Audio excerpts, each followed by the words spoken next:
Hello everyone, welcome back to commerce zone.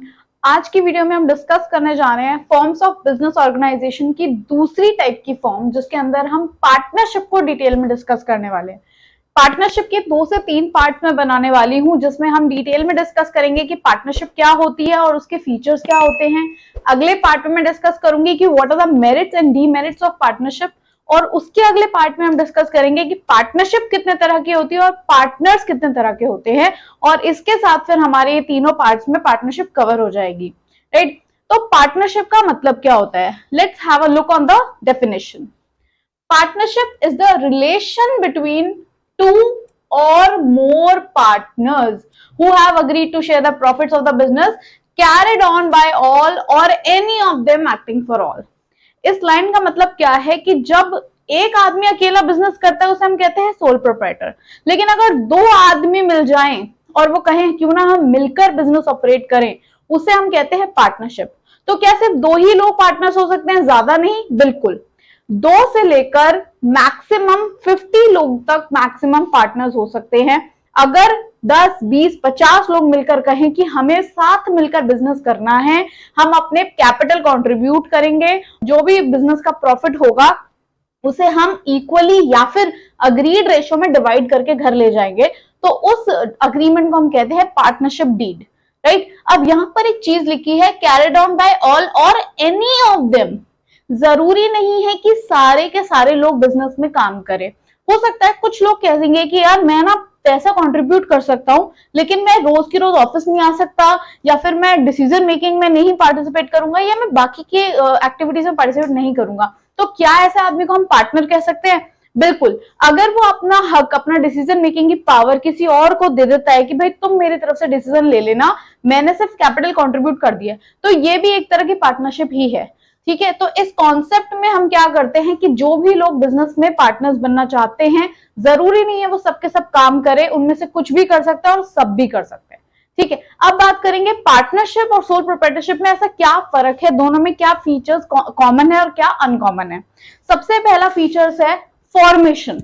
तो soul proprietorship में हमने बात करी थी कि उसके अंदर फॉर्मेशन में कोई भी लीगल रिक्वायरमेंट नहीं होती, लेकिन पार्टनरशिप अगर आपको फॉर्म करना है तो लीगली आप बाइंडेड होते हो कि आपको क्या करना है, पार्टनरशिप को रजिस्टर करना पड़ेगा या फिर एक अग्रीमेंट साइन करना पड़ेगा, जो कि यूजुअली रिटन होना चाहिए।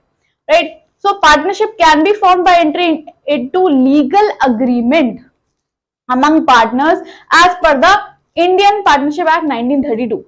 सोल प्रोप्राइटरशिप में कोई स्पेसिफिक एक्ट नहीं होती, लेकिन पार्टनरशिप के लिए इंडियन गवर्नमेंट ने एक एक्ट डिफाइन कर रखी है, जिसको फॉलो कर ही हम सारे रूल्स एंड रेगुलेशंस जो है वो बना सकते हैं और फिर अपने पार्टनरशिप में वो रूल्स फॉलो कर सकते हैं। राइट, दूसरा है लायबिलिटी। तो लायबिलिटी पार्टनर्स की अनलिमिटेड होती है। अगर बिजनेस के अंदर प्रॉफिट नहीं हो रहा है, लॉस हो गया है, तो उसकी जो लॉस है वो कौन बियर करेगा? पार्टनर्स ही करेंगे इन द स्पेसिफाइड रेशियो, या फिर इक्वली भी कर सकता है अगर कोई रेशियो नहीं है तो, लेकिन उन सबको अनलिमिटेड लायबिलिटी है। अनलिमिटेड लायबिलिटी का यहाँ मतलब होता है कि अगर बिजनेस लॉस में है तो आप अपने घर से पैसा दोगे। राइट, सारे पार्टनर्स देंगे या इक्वली देंगे या किसी भी रेशियो में देंगे, मगर देंगे। ठीक है, तीसरा हमारा है रिस्क बेयरिंग। रिस्क बेयरिंग का मतलब कि सारे पार्टनर्स रिस्क फेस करेंगे और बदले में, रिस्क के बदले में हमें क्या मिलता है? प्रॉफिट। तो जो भी प्रॉफिट आएगा वो पार्टनर्स आपस में बांट लेंगे। अब वो किस रेशियो में बांटेंगे ये डिपेंड करता है कि जब उन्होंने पार्टनरशिप स्टार्ट करी थी, अगर कोई रेशियो फिक्स करा था तो उस रेशियो में, और अगर नहीं करा था तो इक्वली। उसके बाद आता है कॉन्टिन्यूटी। कॉन्टिन्यूटी का मतलब कि बिजनेस तो 4-5 लोगों ने मिलकर शुरू कर दिया है, लेकिन ये खत्म कब होगा, बंद कब होगा, क्लोजर कब होगा? तो देखिए, क्योंकि ये एक आदमी का बिजनेस तो है नहीं जो उसी के साथ बंद हो जाएगा, यहाँ 4-5 लोगों का बिजनेस है। तो जब ये लोग शुरू कर रहे हैं तो ये एक लीगल अग्रीमेंट के साथ शुरू कर रहे हैं, और उसी तरह से ये जब खत्म करेंगे तो वो जो लीगल अग्रीमेंट जिस भी रीजन से खत्म हो जाएगा, एक्सपायर हो जाएगा, तो इनकी पार्टनरशिप भी बंद हो जाएगी। जैसे कि कोई नया पार्टनर बिजनेस में आया तो इनकी जो एग्जिस्टिंग पार्टनरशिप है, अग्रीमेंट, वो वॉइड हो जाएगा, उसे बंद करना पड़ेगा, तो इनको नया अग्रीमेंट बनाना पड़ेगा नए पार्टनर के साथ, और नई पार्टनरशिप फॉर्म फिर से शुरू होगी।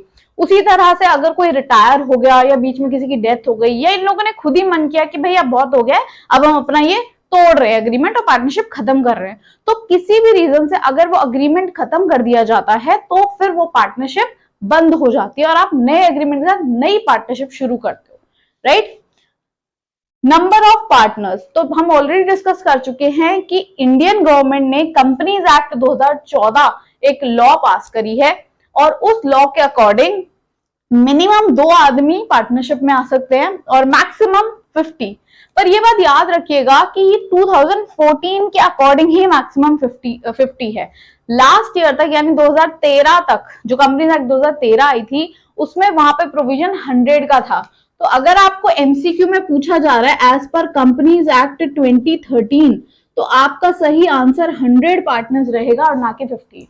अगर 14 के हिसाब से पूछा जाएगा तो आप 50 कहेंगे। ये अमेंडेड एक्ट है, नया अकॉर्डिंग के हिसाब से 50 पार्टनर्स है, लेकिन पुराने वाले अगर वो आपसे पूछ ले, स्पेसिफिक 2013 का पूछ ले तो आप 100 पे टिक लगाएंगे, राइट। तो ये थे कुछ फीचर्स पार्टनरशिप के।